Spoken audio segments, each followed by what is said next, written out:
नमस्कार, penalty corner में आज आपका स्वागत है। एक महीने के अंतराल के बाद मैं आज फिर आपके सामने हाजिर हूँ।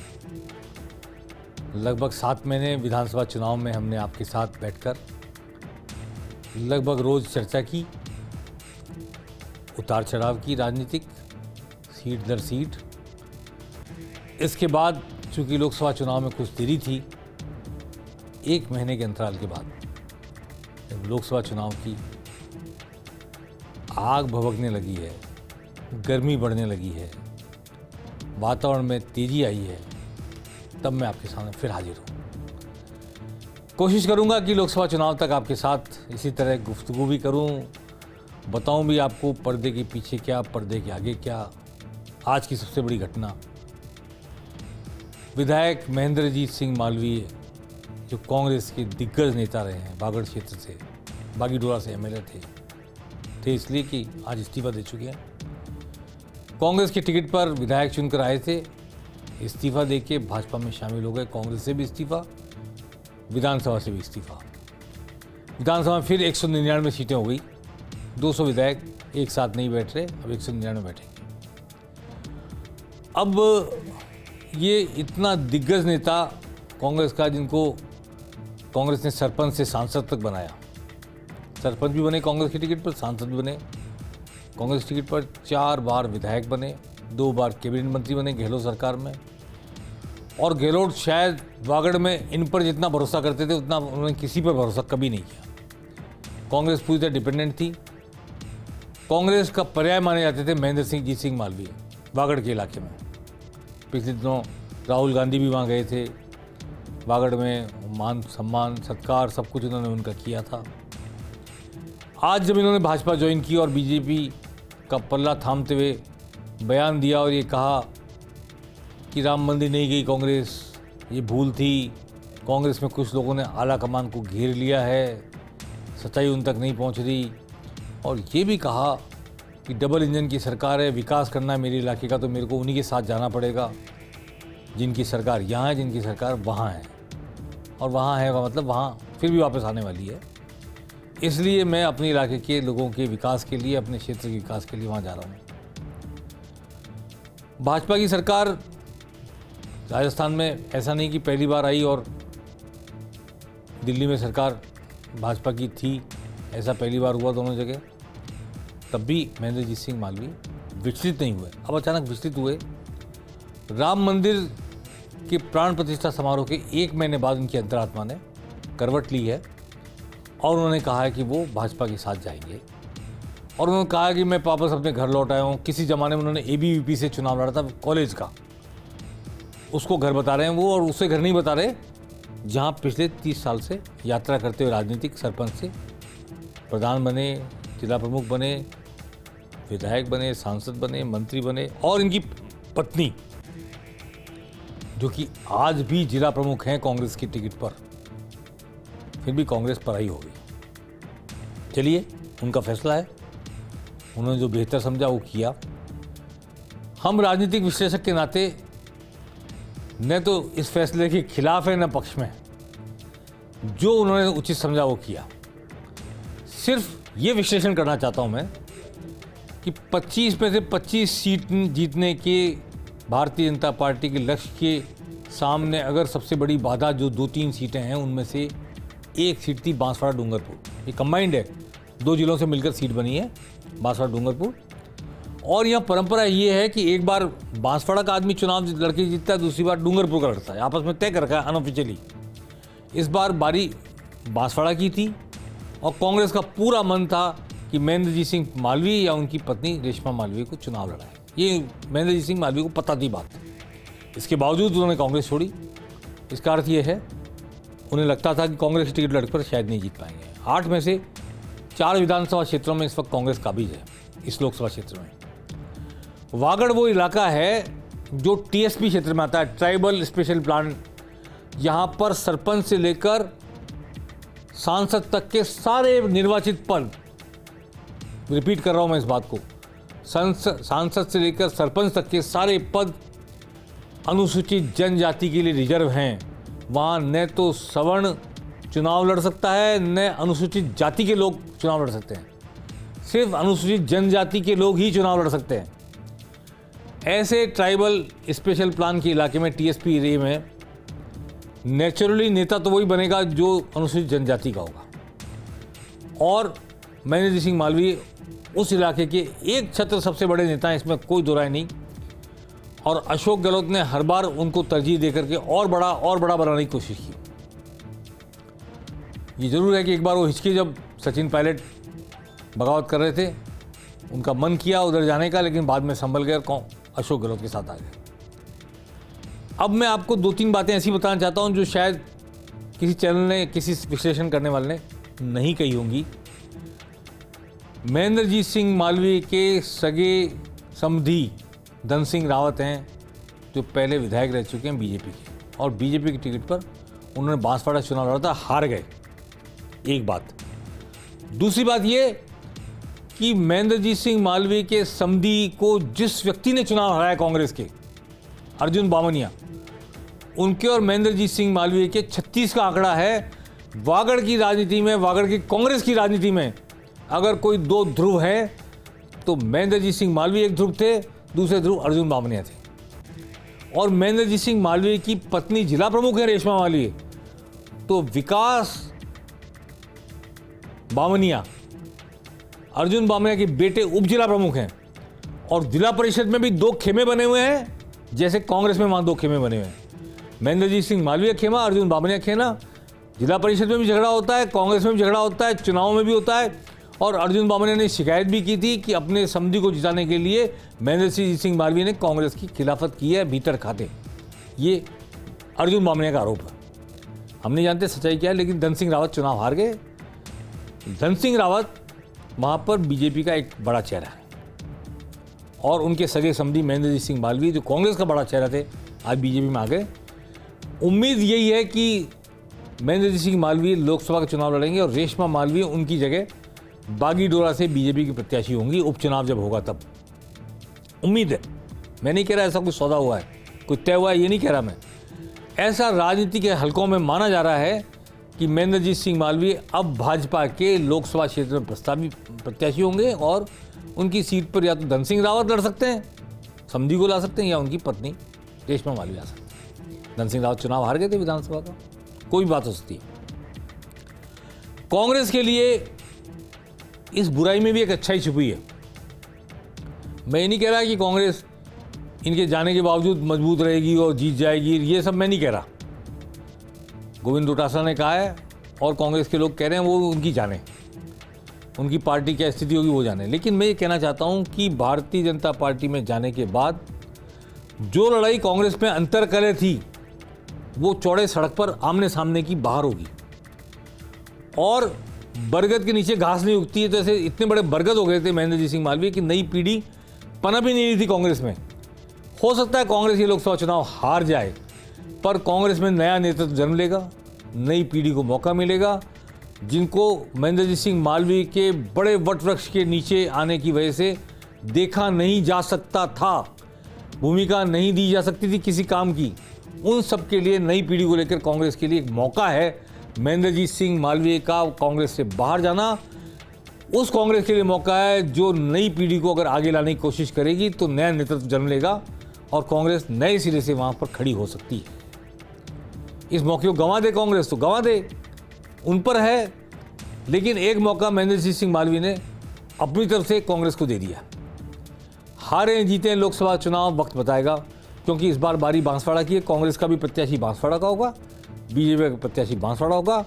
मेरा अनुमान है कि बीजेपी से अगर महेंद्रजीत सिंह मालवीय आते हैं तो कांग्रेस से अर्जुन बामनिया का बेटा विकास बामनिया, क्यों अर्जुन बामनिया एमएलए हैं इस वक्त, वो उस सीट को नहीं गंवाएंगे। विकास बामनिया उप जिला प्रमुख वहां पर कांग्रेस से सांसद का चुनाव लड़ सकते हैं। और भी कई नाम है, 2-3 मुझे बताए, नीनामा है और भी है। लेकिन ऐसा माना जा रहा है कि दोनों जो स्ट्रॉन्ग पिलर हैं एक बार गुत्थम गुत्था होंगे ही अगले लोकसभा चुनाव में, अगर उनकी पार्टियों ने उनको मौका दिया तो। ये जो महेंद्रजीत सिंह मालवीय है, ये हृदय जोशी के ज़माने से राजनीति में आए थे। और पवन कुमार रोकड़िया एक बड़े नेता होते थे, जिला प्रमुख थे, जिन्होंने बगावत की थी हृदय जोशी से। और जिला प्रमुख बने थे, और फिर दूसरा चुनाव में बगावत करके लड़े, वो नहीं जीते। लेकिन ये राजनीतिक गुरु रहे हैं पवन कुमार रोकड़िया, महेंद्र सिंह मालवीय की। उन्होंने काफ़ी राजनीति वहाँ से सीखी है और धीरे धीरे करके उन्होंने कैप्चर कर लिया। केवल एक बार 2003 में जीतमल खांट ने, बीजेपी के व्यक्ति थे प्रत्याशी, उन्होंने हराया था इनको। इसके अलावा ये हमेशा लगातार जीतते रहे। चलिए देखते हैं कि अब ये चुनाव आ गया है, कौन आता है दोनों तरफ से। और वागड़ की जो सीट बांसवाड़ा डूंगरपुर की थोड़ी सी कमज़ोर लग रही थी बीजेपी के लिहाज से, उस सीट पर मजबूती मिल गई है बीजेपी को। लेकिन इसके बावजूद क्या कांग्रेस उठ खड़ी होगी इस झटके के बाद और चुनाव लड़ पाएगी? आइए देखते हैं क्या कहा सबसे पहले महेंद्र सिंह मालवीय ने, बीजेपी के प्रदेश अध्यक्ष ने और कांग्रेस के प्रदेश अध्यक्ष ने।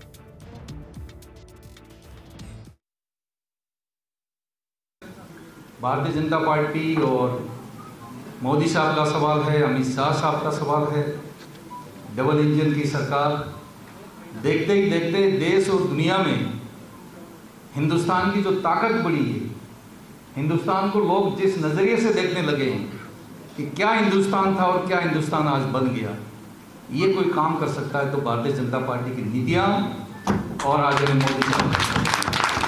मैंने भी देखा कि अगर मुझे अपने क्षेत्र का विकास करना है और हमसे लगे हुए गुजरात और मध्य प्रदेश के अंदर भी ट्राइबल रहता है, वहाँ का भी अगर मुझे मदद करनी है तो मैंने देख लिया कि भारतीय जनता पार्टी के अलावा कोई इस ग्रामीण अंचल के अंदर, आदिवासी अंचल में कोई काम करने वाला नहीं है। जैसे आदरणीय सीपी साहब ने भी सरकार की योजनाओं के बारे में एक लंबी चौड़ी बात यहाँ पर रखी है। यह तब सुन के स्तब्ध रह जाते हैं कि देश जिस प्रगति के साथ में आगे बढ़ रहा है। और जैसे कल राष्ट्रीय अधिवेशन हुआ, राष्ट्रीय अधिवेशन में माननीय प्रधानमंत्री जी का उद्बोधन, हमारे राष्ट्रीय अध्यक्ष जी का उद्बोधन और अमित शाह साहब का उद्बोधन हम सबको रोंगटे खड़े करने वाला उद्बोधन था। और उस उद्बोधन को देश तो देख ही रहा था, दुनिया के देश भी देख रहे थे कि हिंदुस्तान कहाँ जा रहा है, हिंदुस्तान की क्या ताकत है, हिंदुस्तान कितना ताकतवर बन गया। ये तमाम चीज़ें कल देखने को मिली। आदरणीय प्रधानमंत्री जी और भारतीय जनता पार्टी की रीति नीति से प्रभावित होकर, क्योंकि पिछले 10 वर्षों में मोदी जी ने जो काम किया है वह अकल्पनीय, अद्भुत है।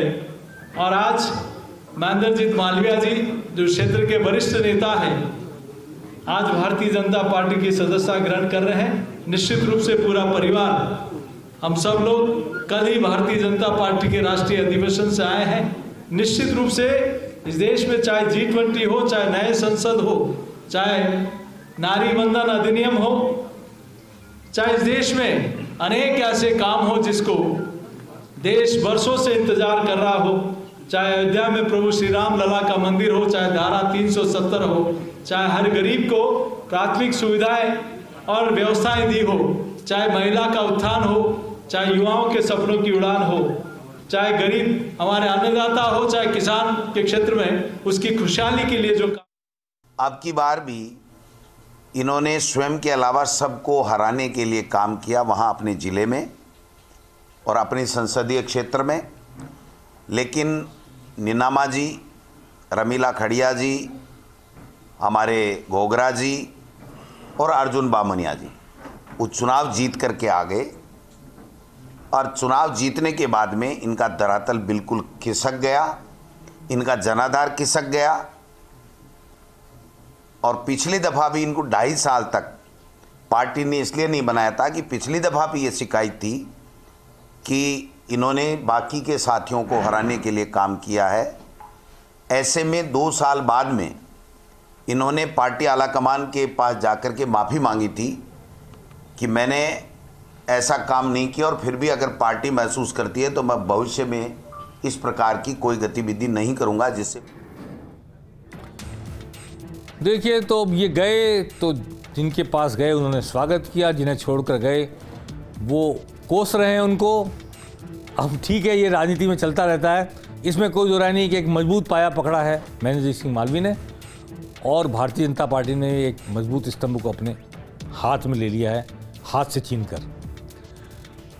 कल गृह मंत्री अमित शाह राजस्थान आ रहे हैं उनका बड़ा महत्वपूर्ण दौरा है लोकसभा चुनाव से पहले। सबसे पहले बीकानेर जाएंगे, वहाँ दोपहर 12 बजे पार्क पैराडाइज में बीकानेर में चुनाव प्रबंधन समिति की बैठक लेंगे। इसके बाद वो उदयपुर जाएंगे, उदयपुर में कार्यकर्ता सम्मेलन होगा दोपहर 2:30-3 बजे, कृषि उपज मंडी उदयपुर में होगा। और फिर वो जयपुर आएंगे, जयपुर के जवाहर नगर स्थित महेश्वरी पब्लिक स्कूल में जो एक बड़ा शानदार सा सभागृह है, उसमें वो बुद्धिजीवी सम्मेलन को, बीजेपी के बुद्धिजीवी सम्मेलन को संबोधित करेंगे। इस तरह चुनाव का प्रबंधन, कार्यकर्ता और बुद्धिजीवियों से को एड्रेस करना, ये 3 अलग अलग तरह के लोगों से, अलग अलग तरह के वर्गों से वो कल मुखातिब होंगे। और लोकसभा चुनाव की दृष्टि से जो तैयारी है, जो कन्वे करना है, जो लोगों को तैयार करना है, उस सब का आकलन भी करेंगे और उसको एक प्रेरणा भी देंगे। मुख्यमंत्री भजनलाल शर्मा आज जाडन गए। पाली जिले के जाडन में स्वामी महेश्वरानंद का आपने नाम सुना होगा। उनका एक ओम आकार का आश्रम बना है, जिसमें बड़ा शानदार मंदिर है, बड़ा भव्य आश्रम बना है। स्वामी महेश्वरानंद को जितने भारत में उनके फॉलोअर हैं, उससे कई गुना ज़्यादा विदेशों में फॉलोअर हैं। ऑस्ट्रिया में तो ज़बरदस्त उनके फॉलोअर हैं और वो आधे समय पहले विदेशी रहा करते थे। राजस्थान के बहुत सारे लोग उनके साथ विदेश होकर आए, बड़े बड़े लोग, बड़े बड़े पत्रकार भी इनमें शामिल हैं। और महेश्वरानंद की जो फॉलोइंग है, बहुत सारे विदेशी इस आश्रम में रहते हैं। इस आश्रम के निर्माण में उनका बड़ा योगदान रहा है। तो जाडन स्थित ओम आकार का ये आश्रम बना, ओम, और दूर से देखते हैं ऐसा लगता है कि ओम ही लिखा हुआ है, ऊपर से अगर आकाश से देखें तो आप। उस आश्रम में आज मूर्ति की प्राण प्रतिष्ठा हुई है, आश्रम में मंदिर की प्राण प्रतिष्ठा हुई है, उनके गुरु की भी वहाँ पे मूर्ति है, महेश्वरानंद जी की गुरु की। मैं स्वयं वहाँ जाकर आया हूँ। आइए सुनते हैं क्या कहा मुख्यमंत्री भजनलाल शर्मा ने वहाँ जाकर।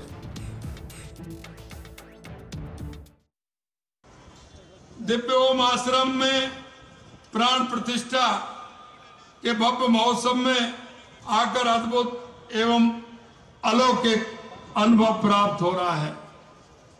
इस मंदिर की भव्यता को देख करके मन में बहुत ही हर्ष हो रहा है। मैं यहाँ उपस्थित सभी ईश्वरीय विभूतियों का पावन सानिध्य पाकर अपने आप को गौरव महसूस कर रहा हूं। भारतवर्ष अनादिकाल से सनातन धर्म आध्यात्म का केंद्र रहा है, इसलिए संपूर्ण विश्व का मार्गदर्शन किया है, इसलिए विश्व गुरु कहलाता है।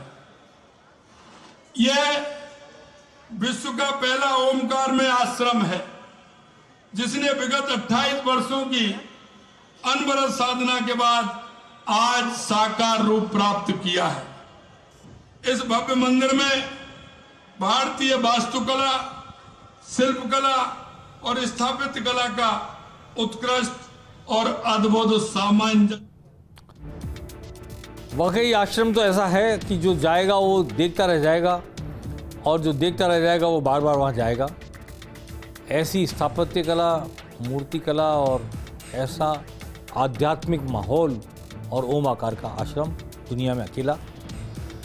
चलिए, पेनल्टी कॉर्नर में आज बस इतना ही। जाते जाते हम एक धार्मिक कार्यक्रम की तरफ चले गए। राजनीति पे चर्चा होती रहेगी, लेकिन राजनीति के साथ साथ ऐसे कई कार्यक्रम भी होते हैं जो समाज से जुड़े होते हैं लेकिन राजनीति को प्रभावित करते हैं, इसलिए उनका जिक्र भी कभी कभी ज़रूरी होता है। कल देखेंगे अमित शाह क्या संदेश देकर जाते हैं, क्या गुरु मंत्र देकर जाते हैं जीत के लिए, और नई राजनीति क्या होती है, क्या करवट बदलती है। पेनल्टी कॉर्नर में आज बस इतना ही। मैं फिर आपसे मुखातिब होऊंगा और लगातार कोशिश करूंगा लोकसभा चुनाव तक आपके साथ रहने की और आपसे बातचीत करने की। नमस्कार।